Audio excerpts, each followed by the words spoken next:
everyone, I'm Laura. What I want to show you today is a classic all-wheel drive off-road chassis. This chassis has a classic look. The overall lines are smooth and tough. It's very majestic. The chassis is equipped with 210 horsepower engine.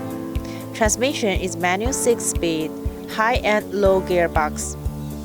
The cab adopts flat-head double-row style.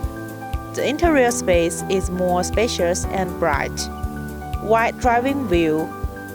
Overhead air conditioning is installed above the cab.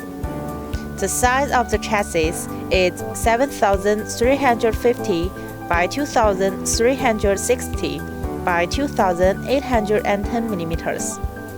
Wheelbase is 3,475 at 1,250 millimeters. The modified size is larger than 4,300 millimeters. According to the customer's demand, converted into trucks, dump trucks, tankers, etc.